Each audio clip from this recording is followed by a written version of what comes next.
রাম নবমীতে মাতল গোটা পৃথিবী, গোটা দেশ আর আমাদের এই বাংলাও।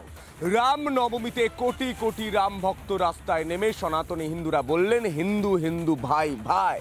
কিন্তু যে রাজনৈতিক দল 2 বছর 3 বছর আগেও বলেছে, প্রকাশ্যে বলেছে রাম বাংলার নয়, রাম বহিরাগত, রাম নাম শুনে বলা হয়েছে, গালাগাল করা হচ্ছে, সেই শাসক দল তৃণমূলের নেতা মন্ত্রীরাও বাধ্য হলেন কার্যত রাস্তায় নেমে রাম নাম করতে।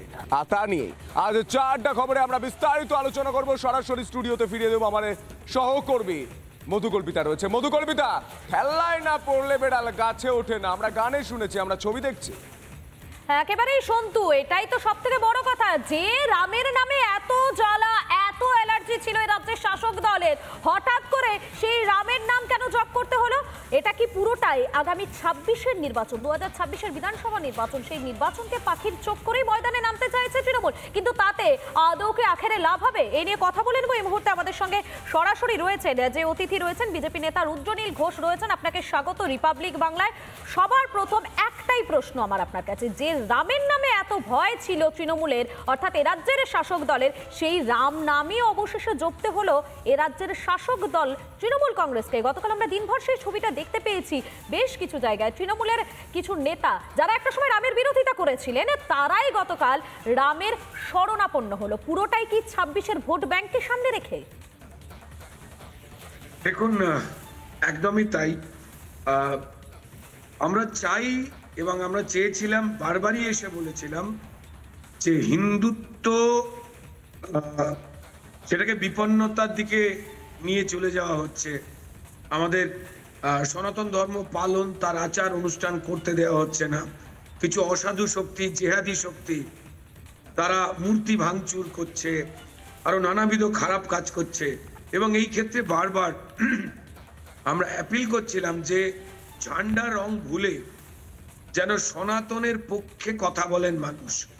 কিন্তু দেখা গেছে যে তারপরেও ক্রমাগতভাবে একটা তোষণের দিকে তারা যেতে চেয়েছেন এবং একটা পার্টিকুলার অংশকে তোষণ করতে গিয়ে তারা সনাতনকে অপমান করেছেন, অশ্রদ্ধা করেছেন। এবং তো বাধ্য হয়ে কোথাও যেন একটা ভারতীয় জনতা পার্টি, তারাই যেন যারা নিপীড়িত হচ্ছে, আক্রান্ত হচ্ছে, যাদের ছোট করা হচ্ছে, যে হিন্দুরা বিপদে পড়েছেন তার পাশে দাঁড়িয়েছে দেখতে পাওয়া গেছে।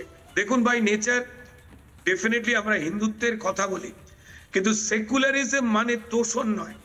সেকুলারিজম মানে স্বধর্মে প্রীতি আর অন্য ধর্মের সম্প্রীতি।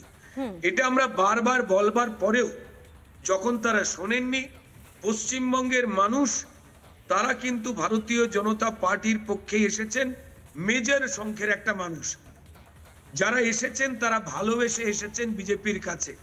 কিন্তু যখন মানুষ বিজেপির দিকে হু করে চলে যাচ্ছে, হিন্দুত্বের প্রতি টান, সনাতনের প্রতি টান বাড়ছে দেখতে পাওয়া যাচ্ছে, তখন যারা সনাতনের বিরুদ্ধে ছিল আজকে তারাই ভেক রূপ ধরে ভণ্ড সনাতনী সেজে এসেছে। এ চরম দুঃখজনক।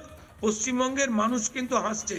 যারা রুদ্রনীল বাবু, আপনার কাছে এই জায়গা থেকে একটা প্রশ্ন রয়েছে আমার। এই যে গতকাল রামনবমীকে কেন্দ্র করে আমরা দিনভর একটা হিন্দু জাগরণ, একটা হিন্দু ঐক্য লক্ষ্য করতে পেলাম। পুরো রাজ্যের মানে উত্তর থেকে দক্ষিণ, পূর্ব থেকে পশ্চিম, পুরো রাজ্যটাই গতকালকে রাম নাম, সেই রাম নামে মুখরিত ছিল।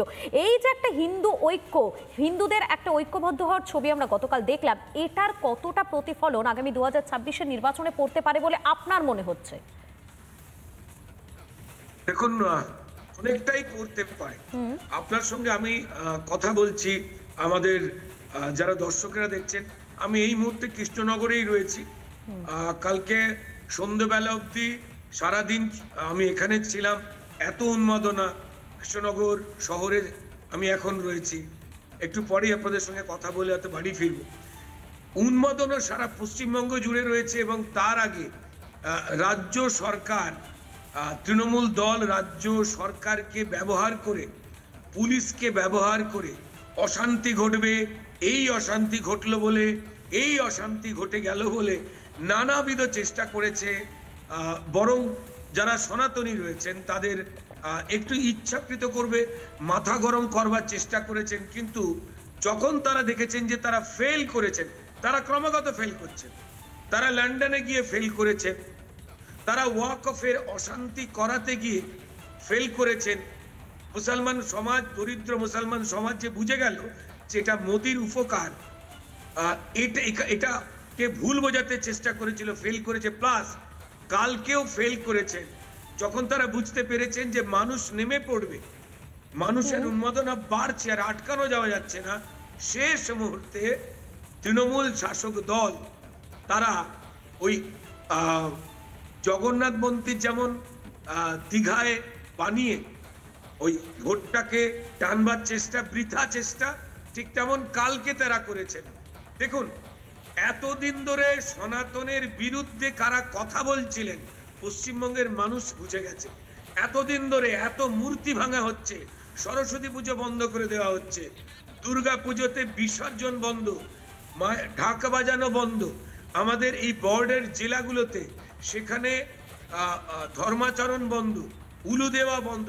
এই যে একটা অরাজকতা বারবার আমরা বলছিলাম, সেকুলারের মানে স্বধর্মে প্রীতি, অন্য ধর্মে সম্প্রীতি, কিন্তু ভণ্ড সেকুলার সিপিএম এর থেকে শিখে এই শাসক দল যে অসভ্যতামিটাকে বাড়িয়ে তুলেছিল, আজকে তার ফিরে আসার উপায় নেই। দেখুন, পেশেন্ট যখন আইসিইউতে ঢুকে যায় তখন তার সঙ্গে কমলা লেবু নিয়ে দেখা করে লাভ নেই। যখন পেশেন্ট সুস্থ ছিল, একেবারে গতকাল আমরা রুদ্রনীল বাবু দিনভর একটা অভূতপূর্ব ছবি দেখেছি, হিন্দু ঐক্যবদ্ধ, সেই ঐক্যবদ্ধের ছবি দেখেছি। ধন্যবাদ আপনাকে, আমাদের সঙ্গে সরাসরি ছিলেন বিজেপি নেতা রুদ্রনীল ঘোষ, আপনাকে ধন্যবাদ। এই যে অভূতপূর্ব হিন্দু ঐক্য, সেই ঐক্যই রাম বিরোধীদের মুখে ঝামা ঘষে দিল, অন্তত এমনটাই বলছেন বিরোধীরা। নানা ধরনের কন্টেন্ট দেখার জন্য লাইক করুন, শেয়ার করুন আমাদের ফেসবুক পেজ, সাবস্ক্রাইব করুন আমাদের ইউটিউব চ্যানেল। পাশাপাশি অন্যান্য ব্রেকিং নিউজের জন্য অবশ্যই চোখ রাখুন রিপাবলিক বাংলায়।